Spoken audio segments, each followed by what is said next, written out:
So, hello there everyone and welcome, it is Niran here, and today it is time for a very nice, chilled, sit down, grab a cup of tea and just listen in whilst you're doing something else video. I promised I was going to do a review of like the career mode series as a whole for the FIFA 19 Wolves career mode series, and that is what this video is going to be. Obviously, Season 1 was a while ago, so I'm not going to really remember nuances of that season, but if you want to go back and watch certain aspects or certain parts of the series, then do feel free to do so. This video is going to be very chilled, I'm going to be honest with you. I'm just going to sit back and just chat honk to you really about how Season 2 has been, how Season 1 has been, and like go through the player stats and stuff. And I know I've done the Hall of Fame, but it's always just been the person who's holding the record for a certain topic, whereas today I'm going to show you like the top 10 or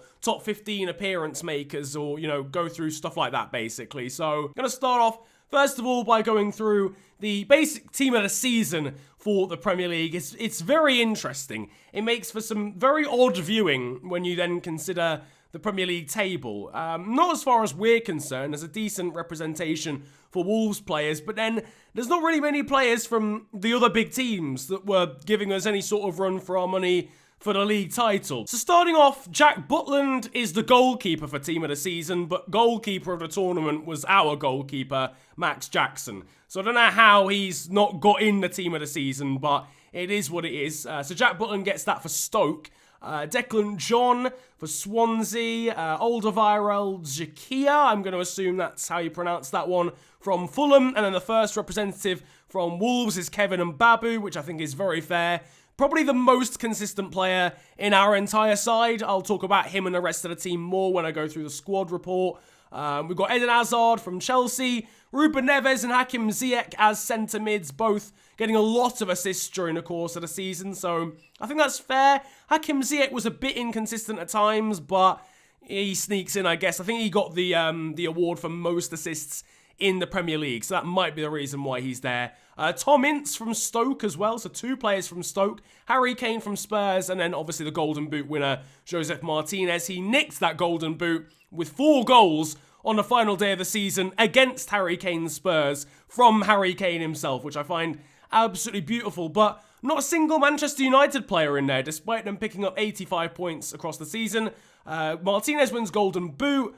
Max Jackson got goalkeeper of the tournament, and the player of the competition was actually Harry Kane rather than Joseph Martinez. So fair play to him. I'll just show you the Premier League table in a bit more detail than I have done in previous times. So obviously you'll know by now, we as Wolves won the Premier League. We did it with 2 games to spare, I think, in the end. 92 points accumulated. Someone pointed out in the comment section that would have only got us 3rd in the Premier League in real life, and by some distance as well. We would have finished 5 points behind Liverpool as runners-up in the Premier League, which is mad to think about, but that's still a very decent tally on this game. United getting 85 points, goal difference of like plus 40, and still didn't win the league, which is insane. Harry Kane and Spurs finished in 3rd. It was always really a 2-horse race, I'll be honest. Spurs and City were never really in a title race from as long as I can remember, like the halfway stage of the season probably, but they fill up the top 4 and hence the Champions League spots. Liverpool were P5 and Chelsea in 6th, Everton 7th, Burnley in 8th, Arsenal 9th, and Newcastle in 10th. Awful season for Arsenal, not even getting in the Europa League and firmly mid-table. Stoke, Fulham, Southampton, Swansea, Leicester, West Brom, and Crystal Palace. Brighton go down on goal difference, West Ham down by a point, and then Bournemouth finish bottom, which is mad because I think Bournemouth did the double over across the course of the season. So 2 of their 5 wins across the entire year were against us, which is mental. But that relegation battle was insane. Leicester, West Brom, Palace, Brighton, and West Ham all in the relegation battle. Leicester and West Brom stay up by a point. Palace stay up on goal difference. So that is genuinely mental. So really mad relegation battle. I don't think the European competitions have actually had their final yet, so we'll skip forward like to about here. We'll probably have had the finals by then. Obviously, we were in the Europa League. We got knocked out in the semi-final stages by Real Betis. I think they faced Lyon in the final. I can't quite remember. I think Lyon beat Ajax in the other semi-finals, but do not quote me on that. I have no idea what happened in the Champions League. I didn't keep up with that whatsoever during the course of this season because I wasn't in it. But we'll have a look and see who did bits in that. In terms of the other competitions as well that we were involved in, the Emirates FA Cup, we went out in the semi-finals in that as well, at the hands of Millwall. Unfortunately, they couldn't repeat those heroics. They lost to Chelsea 3-1 in the final, but fair play to Millwall for getting there. And obviously, Chelsea couldn't do the cup double because we beat them in the Carabao Cup earlier on in the season. Now, the Champions League, again, as I said, I haven't really been keeping up with this, but Atletico Madrid beat Barcelona in an all-Spanish final. Atletico beat Manchester United 4-3 on aggregate in the semis, and Bayern were also in those semis. City went out in the quarters, Chelsea went out in the quarters, along with Valencia and Real Madrid as well. So, not a huge amount of surprises here. I would say Juve went out quite early, Liverpool went out quite early as well. Over in the Europa League, this is obviously the competition we actually featured in, Lyon beat Real Betis in the final. To be fair, they played so well against us, they probably deserved to win it, but at the same time, I guess Lyon have avenged us. They win the final 1-0. So, French winners of the Europa League, Spanish winners of the Champions League. As you can see, confirmation, we lost 5-2 on aggregate to Betis in the end, and Ajax lost 2-1 on aggregate to Lyon. And then the fact, obviously, we beat Torino. I can't remember who else we beat. We beat Torino, we beat Hoffenheim, and in the round of 32, we beat Milan. We had a really, really tough run to get that far. Arguably, when you look at the teams we faced, Betis were probably the easiest when you think about the teams of any of the ones we had in the knockout stages. But then when we actually arrived, their team was flipping insane. So they deservedly beat us. But yeah, so there you go. That's how all the sort of competitions ended. If anyone wants to see like the player stats and stuff, you can see confirmation. Martinez nabbed that golden boot right at the end of the season, having played 4 games less than Harry Kane. Lukaku got 17 goals. Hazard, Aubameyang, El Yunuzi, Victor Fisher, and Sadio Mane all got 15. And then Florian Andone and Marco Arnautovic round out the top 10. Arnautovic, who is now signed for Southampton. That might be part of the reason why West Ham went down in this season. Goulart got 12. Memphis Depay signed for Chelsea. He got 12. Mo Salah is a one-season wonder on this game. He only got 12. Gabi Jesus and then Alexis Sanchez as well. Wildly inaccurate from FIFA there. The assist list was dominated by Wolves players. Ziyech getting 15. He was very inconsistent across the course of the season in some regards, mainly his finishing, but in terms of goal contribution, you can't argue that he was probably worth the money as a playmaker. We brought him in to be a playmaker and he topped the assist list in his debut season in the Premier League, so you can't really ask for much more than that. Martinez got 10, so did Neves. The best non-Wolves player was Romelu Lukaku, had a great season actually. Zaha there featuring, getting 6 along with Diogo Jota as well. And then Jadon Sancho with 5 down towards the bottom. Clean sheets wise, Max Jackson got the most and he didn't play very many games as well. He only played 29 games. That's what, 9 less than the next best man, which is Jack Butland, and he still managed to get 13 clean sheets across the season. Rui Patricio also got 3 from 9, which is just as good as Matty Ryan produced in 34. So hence, that's why Brighton finished flipping like 17th in the league. Now, to be honest, the main thing I wanted to do in this video was just talk about how good my team is. I'll be honest with you.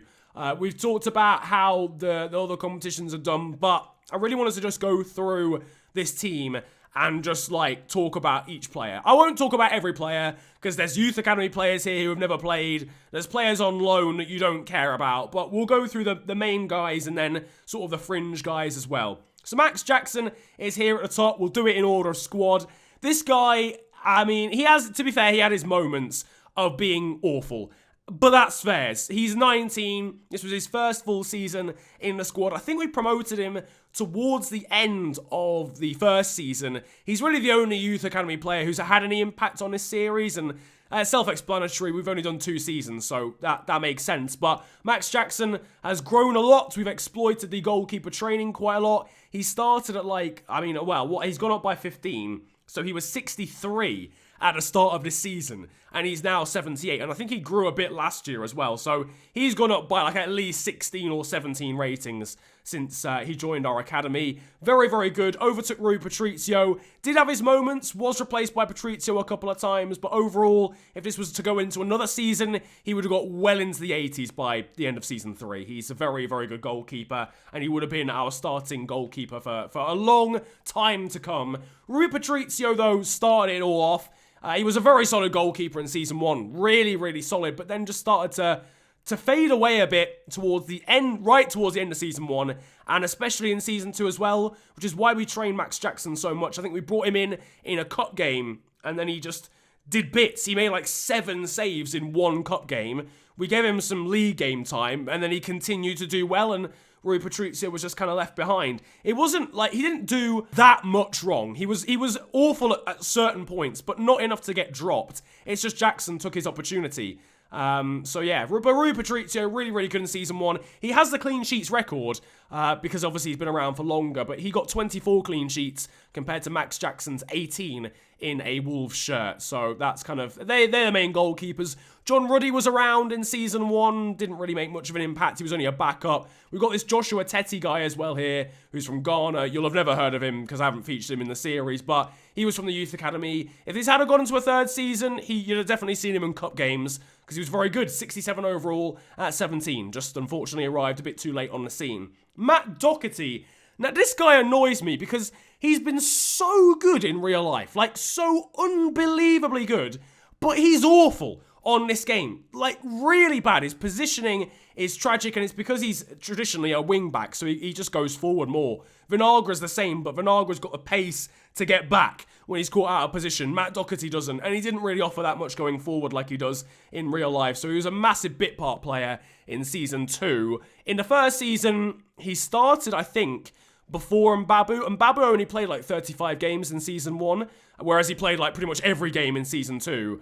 But Doherty was given some time at the start of the series and just wasn't good enough. It's as simple as that. And Mbabu was the main man with his beautiful dreadlock hair. We brought him from Young Boys right at the start of the series, literally in the first transfer window in Season 1, and was easily the most consistent player of the whole series. Maybe along with Martinez, I guess, but Mbabu as like an unsung hero, he would win that award. Because nobody praises fullbacks these days, but Kevin Mbabu, I genuinely don't remember a bad game Kevin Mbabu ever had. We brought him from Young Boys for like £8 million or something, and it was very, very well worth the money. Up to 81 overall now, really solid right back, and would have continued to be really good as well. He's 25 though, so probably wouldn't have grown that much more, but he doesn't really need to. He's easily very high Premier League quality as he is. So Kevin Mbabu, big man, got a decent amount of assists as well, actually, across the course of the series. Aaron Wan-Bissaka next, one of 2 players we brought in from Crystal Palace around a similar time. Wan-Bissaka came in January, along with the other Crystal Palace player that we brought in, who you'll see, obviously, later on, Wilfred Zaha. Wan-Bissaka going up by 3 to 75. This game save is from right at the start of FIFA, like literally September. So Aaron Wan-Bissaka's potential wasn't that great back then. Whereas now, obviously, he's had a stellar season playing for Crystal Palace in real life, so his potential is a lot better now than it is in this game save, but I think he's still got potential to grow to 80, and he was pretty solid. He was alright, like, he did bits, he wasn't as spectacular as he is in real life, but a very good backup to Mbabu. I trust him way more than Matt Doherty on this game, even though Matt Doherty was so good in real life. I mean, both of them had brilliant seasons in real life, but on the game, unfortunately, they're not quite as good. Wan-Bissaka, though, 22, would have grown into a really decent right-back, I think, in this series. There's not a huge amount to report, really, for him, because he didn't play all that many times. I just realised I probably should have the stats on the screen, actually, as well, rather than, like, this useless information that you can see anyway. But yeah, Wan-Bissaka played 15 times, got 4 clean sheets. You can see Doherty only played 7, whereas Mbabu played a massive total of almost 50. The final right-back is Patrick Bennett, another Youth Academy graduate along with Max Jackson. We'll go quickly through the rest of these guys. I've been dwelling quite a lot now. We're almost 15 minutes into the video or something like that. But anyway, Patrick Bennett, I remember him having a worldie of a Europa League game right towards the start of Season 2. He created a goal by dribbling past like 4 players, and I was like, you're a right back, calm down. But he's really good. Didn't get much game time, but you can see by his average ratings that every game he played, pretty much, he was very solid. Average rating of a 7.9 out of 3 cup games is insane. 8.8 in the Europa League. He probably should have got a Premier League debut at some point during the course of this season, but his rating's quite low. I don't know. Mbabu's insane, and Wan-Bissaka's pretty good backup, so he was always going to struggle. Now, on to the centre-backs. Upamecano and Harry Maguire both had spells where they couldn't defend a traffic cone, but other times when I played them together, they were just a brick wall. Like 90% of the time, they were a brick wall, especially Dayot Upamecano. He took some time to get acclimatized to the league. I will say that. The first 5 games I played with Upamecano, the first episode especially of Season 2, he was on the ropes. He was massively on the ropes, but after that, you could pretty much rely on him 99% of the time. After that, really good centre-back. Very, very consistent average ratings across all competitions. Played 27 Premier League games. I think his stamina let him down a little bit at times, which is why maybe he didn't play as many Premier League games as you would expect. Over to Harry Maguire, who played 31, slightly more. Again, really good player. The equal best rating of any player in the team, 85, which is the same as Hakim Ziyech. So you'd expect him to be very good. He was the captain for a while, but he was obviously brought in from Leicester, so there's no real reason for him to be captain over someone like Ruben Neves. But yeah, both signed at the start of the season. We were so weak defensively in Season 1. Bolly and Cody were a good start point, but to win a league, we needed to build on that. We did, and we won a league, and it's pretty much probably because we improved our centre-back partnership. So, Dayot Upamecano, who came in from Leipzig, and Maguire, who came in from Leicester, obviously. Courtney House spent the whole season out on loan. Ryan Bennett didn't really play that many games. He agreed a pre-contract agreement in January to go to Galatasaray, I think. But when he played, he was okay-ish. It's just his pace really let him down, to be honest with you. Connor Cody, next up, was a massive part of Season 1. Played like 31 games in the first season. Only played 21 in the second season. Deployed as a centre-back and as a holding mid as well. He's all right. He's good backup. He's a really decent backup player. Like, he's very solid. Him and Bolly as a partnership had its moments of spectacularness. That's not a word. But in Season 1, they were great together at times, but they just didn't really have that quality. And it comes down to their ratings. I mean, Cody was 76, Bolly was 79. You compare that to Upamecano, who's 81, and Maguire, who's 85. They're always going to be more solid. Cody and Bolly performed to the peak of their abilities, I feel. It's just that their abilities weren't as high as what was required. But Connor Cody put in a decent shift, played in every single competition we've played in all season. Same for Willy Bolly as well. He played 30 games overall. Connor Cody with 21. And yeah, both pretty solid, both very decent backup players. If I needed anyone, behind Upamecano and Maguire, I'd happily rely on one of these two in a centre-back pairing. We've got Lloyd Kelly as well, who we brought in from Bristol City, another signing from this season, I believe. His big moment was the one goal he ever scored for the club, which was an absolute banger against West Brom in like the penultimate episode of the series, I want to say, or third to last or something like that. Ball came out to him from a corner, chests it down, bangs it on the half volley top corner. From a centre-back and left-back, or centre-back / left-back, who's 72 rated, that is insane. He grew by +3 during the course of the season. Again, very solid. Really impressed with this guy, actually. If you're doing a road to glory, I definitely recommend bringing this guy in. He's probably got a higher potential now as well. He's just sealed a move to Bournemouth in real life. But yeah, 21 years of age. Played at left-back, really solid. Played at centre-back, slightly less solid, but still really, really solid. It's just a shame there was so much competition. Otherwise, he'd have played a hell of a lot more games.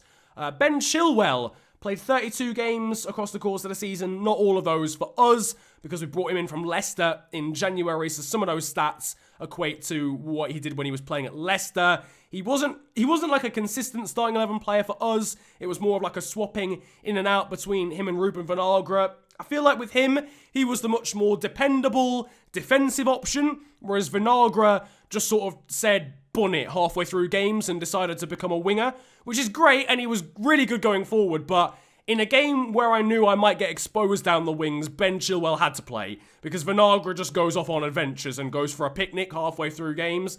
But Ben Chilwell's a really solid option as well. Again, came in from Leicester. I've just flipping gone off the squad hub by accident, so I'm going to have to get this back up again. But Ben Chilwell, what I'm trying to say is really solid. Brought him in from Leicester, very good player. A couple of youth academy players who were left backs there from Portugal. And then another Portuguese player, Ruben Vinagre, 77 rated, went up by 2. His growth from the start of the series is insane. I think he starts the game at like 65 rated or something like that. So he's gone up a lot during the course of the series, or maybe higher than that. It might be like 66 or 67. Regardless, he's gone up at least 10, I would say, during the course of this series, which is really impressive. And that hard work has paid off. He became pretty much a starting 11 player. Johnny Otto was awful at the start of this season. Vinagre overtook him, and then we just brought in Ben Chilwell so that we could rotate them and have a different option depending on the game. But yeah, really good average ratings there. 7.7 for Ruben Vinagre, whereas a 6.5 for Ben Chilwell, though that does include his Leicester appearances as well. Vinagre, he had a really solid season. I would say he's probably the breakthrough star of the series, as in going from being very much backup cup appearances to being pretty much a starting 11 Premier League player. It was definitely Ruben Vinagre. Diade Samaseku was probably the opposite to that.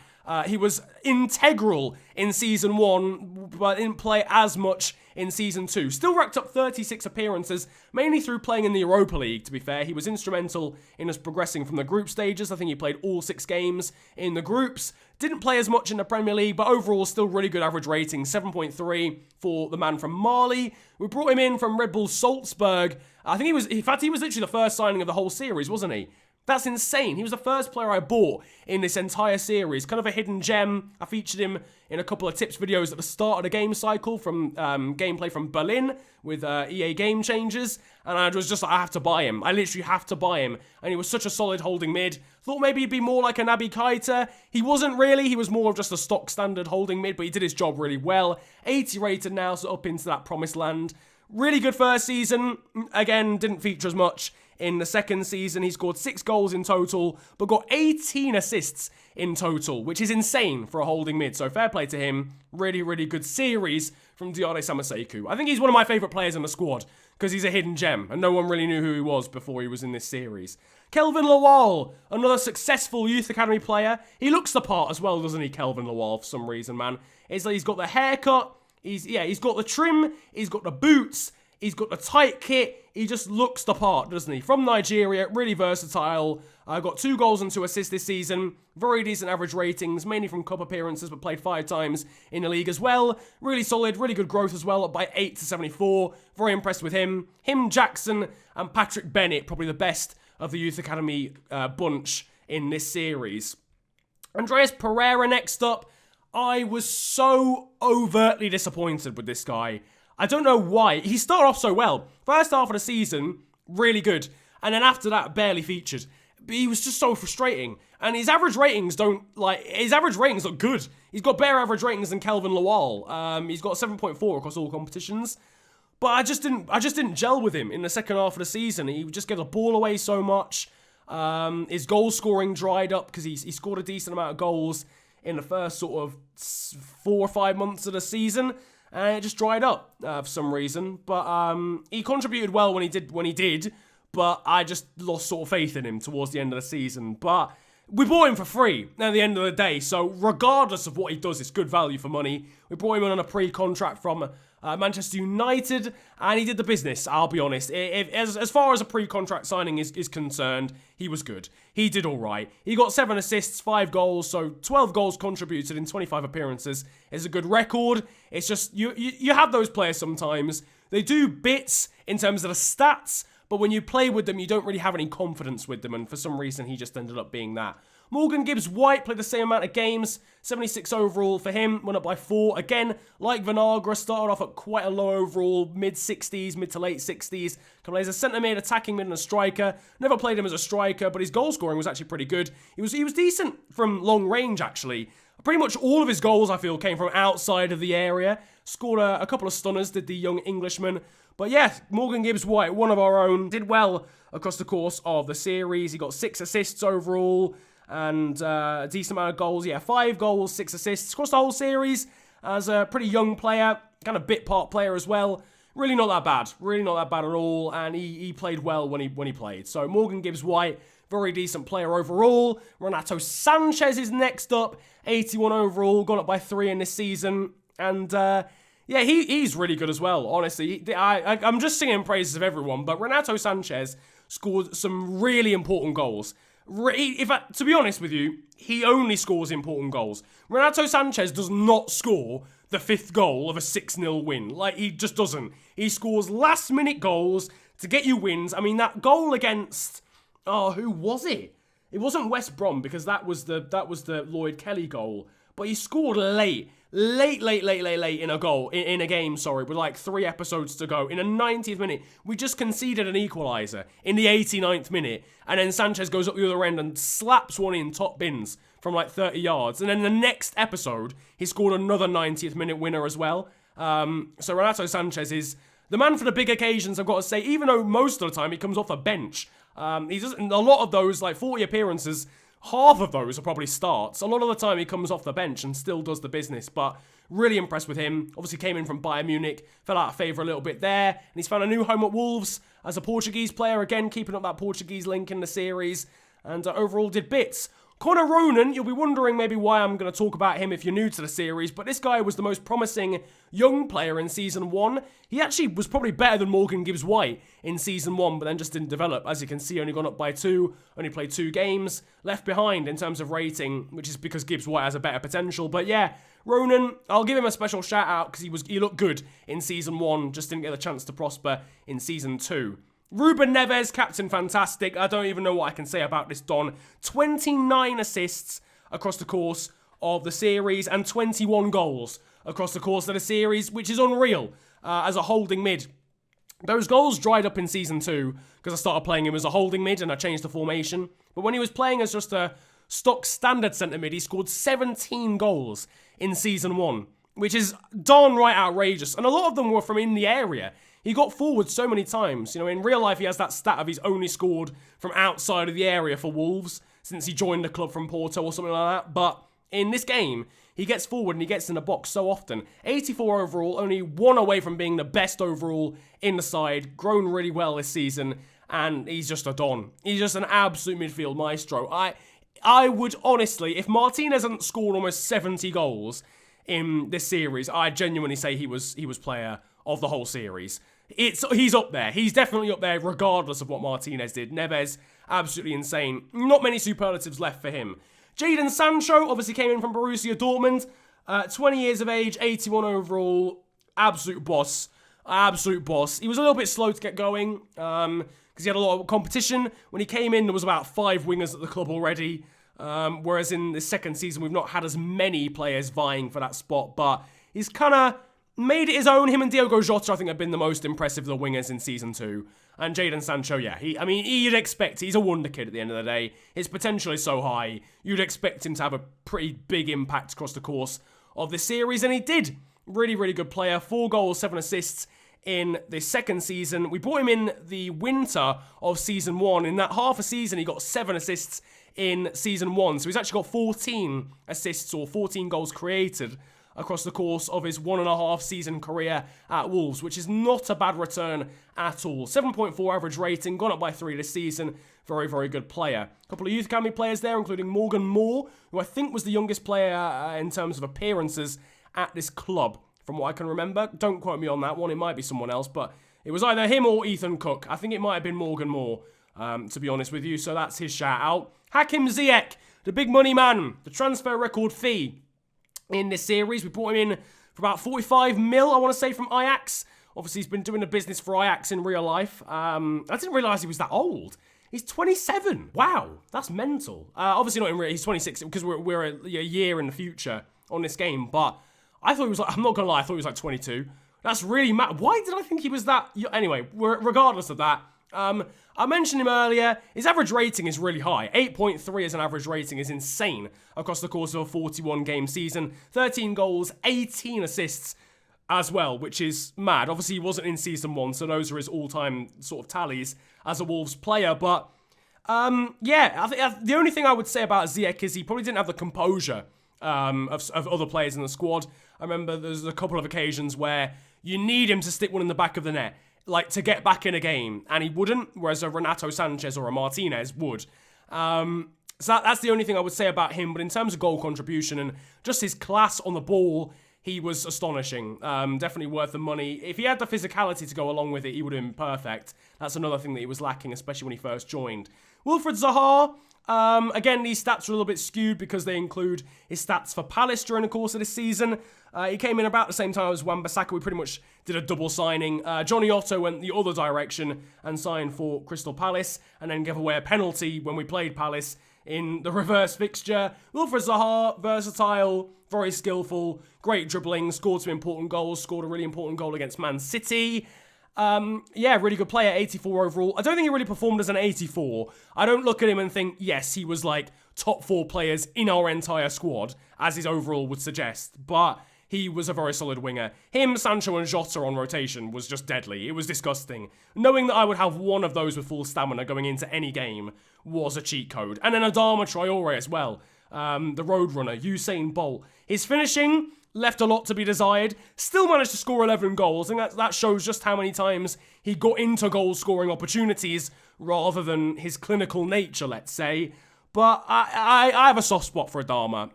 He frustrated me at times, I'll be honest. He missed some absolute sitters, especially towards the end of Season 2. But his pace, his influence off the bench especially, he killed teams off the bench. So this guy was sick. I'll be honest. He was very wavy, contributed across both seasons. 11 goals in Season 2, 5 assists in Season 2. He also got 9 goals in Season 1, and on top of that, he got 7 assists in Season 1. So a lot of goals contributed by Adama Traore. Helder Costa, next up. Somewhat of a silent assassin. This guy just went about his business and scored 10 goals. Evenly spread across all competitions. 3 in the league, 3 in the Europa League, 2 in the Carabao Cup, and 1 in the FA Cup, and then 1 in pre-season.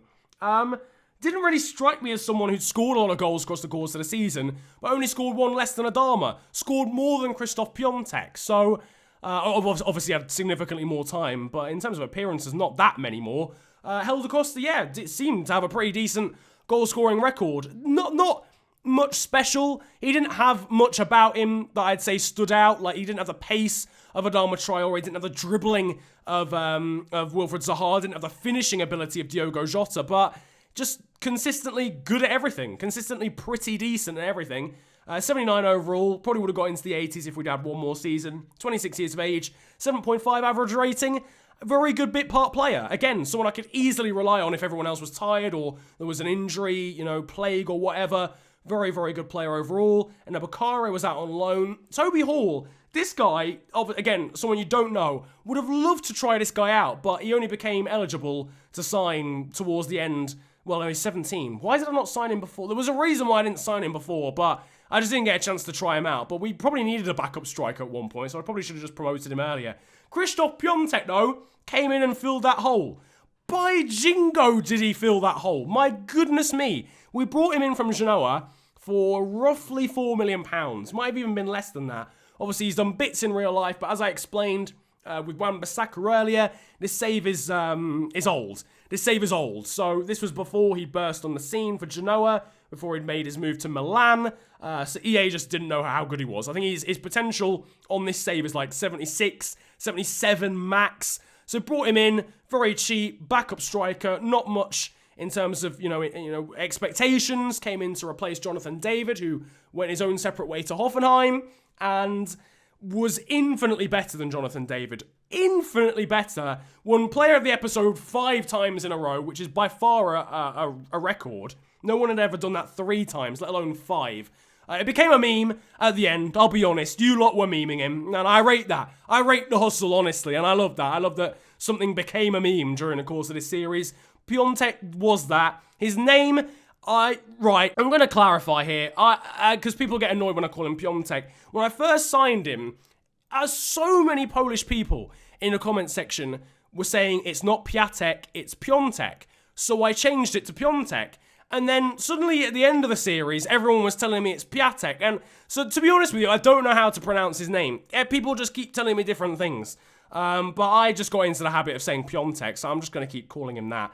If I'm wrong, if there's genuine Polish people out there and I'm actually wrong, then I apologise. But it's what I was told when I first signed him. So regardless of that, Christoph, let's just say for now, 8 goals in 19 appearances. He was just on fire. He was ridiculous. He was an absolute cheat code. And for a 73 rated player to have a conversion rate like he did to pretty much score in most games he appeared in, or started, let's say, It's actually stupid. He was ridiculous. An absolute cheat code. Massive addition towards the end of the season when really our only main striking options were Munir and Martinez. Speaking of which, we move on to Munir and Martinez. 82 rated Munir.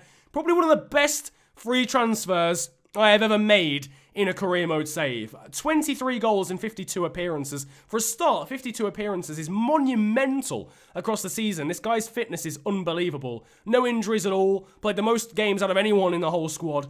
23 goals, as I mentioned, 6 assists, 7.6 average rating, gone up by 2 to 82. As I mentioned, we brought him in from Barcelona on a pre-contract agreement, made that deal a thing in the winter of Season 1, and then he arrived in Season 2, hit the ground running from the get-go, had a bit of a dry spell towards the end of the season, but it was fine. We'd already pretty much wrapped up the title by then. Martinez was backfiring in the final 2 episodes of the season, so it didn't matter. Piontek was scoring for fun, so Munir having a bit of a dry spell in the final 6-7 games of the season made no real difference, but other than that, very, very solid, really good player. I think he has... Overall, I think he has the second most goals across the series, which is astonishing because he only played 1 season. Neves got 21, Jota got 17, Costa got 17 in total, Sanchez got 16, Adama got 20. So yeah, Munir was second, having only played 1 season, which is insane. But so far ahead of everyone else for pretty much everything. He made the most appearances in the series by 2 over Neves, I think. Got the most goals by a distance. Josef Martinez is a cheat code. He absolutely is. His first season, his debut season in the league was absolutely out of this world. He got 34 goals in all competitions.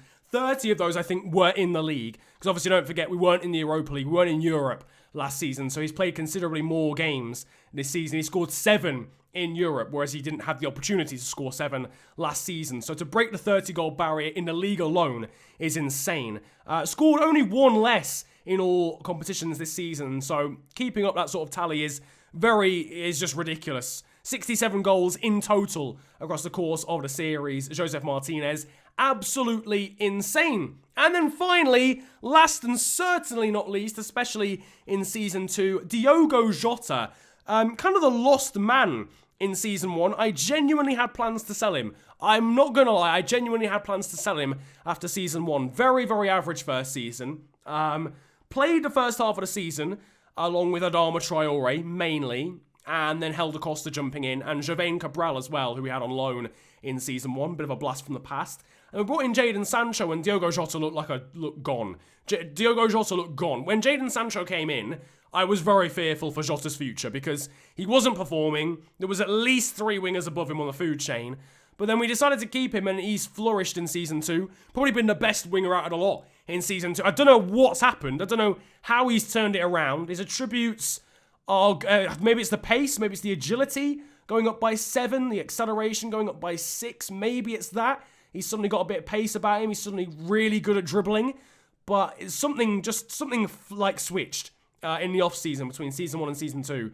Because this guy just turned it on and was insane. And he's now got solid player as a trait, which is pretty wavy. I apologise if anyone really wanted to see like the attributes during the course of this. It's such a faff going through everyone's attributes when I'm talking about them. But hopefully during the course of gameplay, you'll have got a gauge at what people are good at and what they're not good at. So that's all I can really say about that. But yeah, Diogo Jota works hard as well. His work rates are insane. Good skill moves as well. Very good pace now.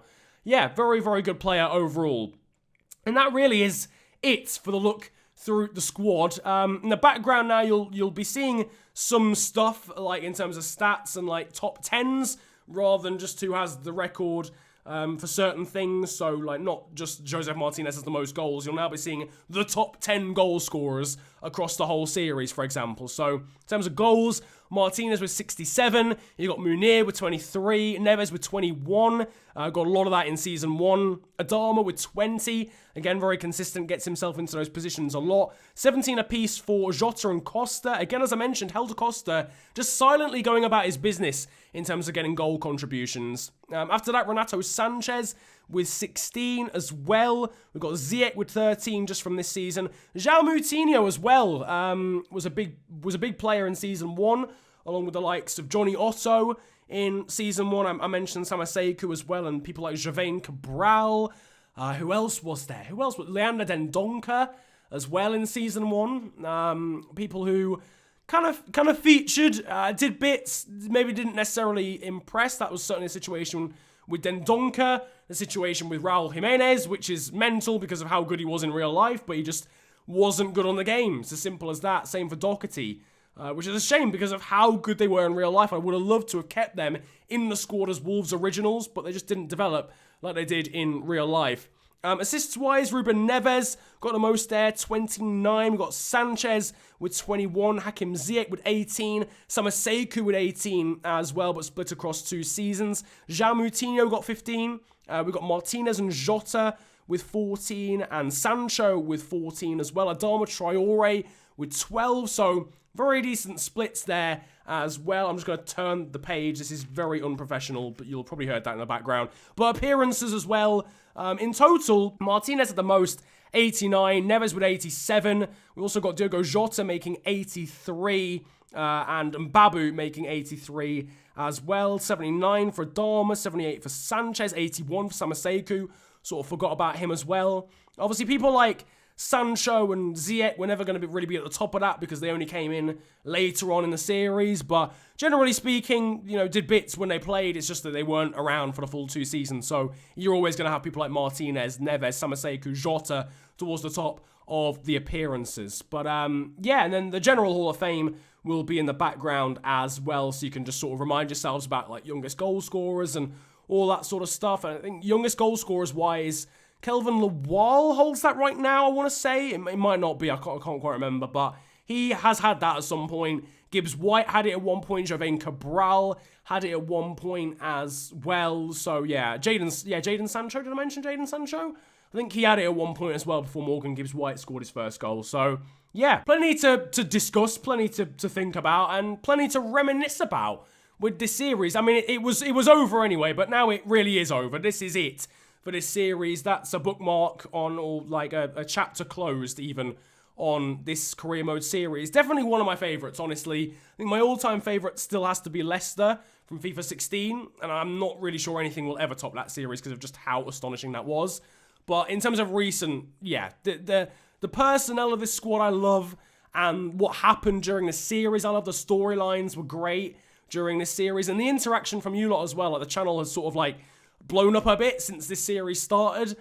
So the interaction I was able to get in the premieres and stuff like that, and just talking to you guys and how much interest you all had in this series is obviously like a lot higher than the other series. And like the Leicester series, for example, it's my favourite, but it was probably getting like 3,000 views a video, whereas this kind of gets like 25 to 30k, which is mad to think about in comparison. So massive thank you to you all for the support. I've loved every second of this series, honestly. This is probably been one of the ones I've enjoyed the most gameplay-wise as well, actually, which is weird, because FIFA 19 gameplay isn't that great. But yeah, overall, been fun to bring to you, and it's been fun to have your feedback and to know that you're enjoying it. Honestly, you guys make series like this. You don't understand. I make the videos, but you don't actually make it. The interaction, I wouldn't do it if I'd like, to be honest with you. Well, I kind of would, but it would be so 2D. Like, it's only 3-dimensional because of the feedback and the support I get from you lot. So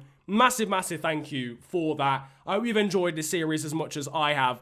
I've been rambling now for probably almost 40 minutes, so this video has got to come to a close for my PC sanity more than you lot as well. But if you have enjoyed, feel free to slap a like on it. You don't have to. It's kind of just a chill, sit back and reminisce video, I'll be honest with you. So you do whatever you want, honestly. But if whatever your favourite memory of the series has been, drop it down below.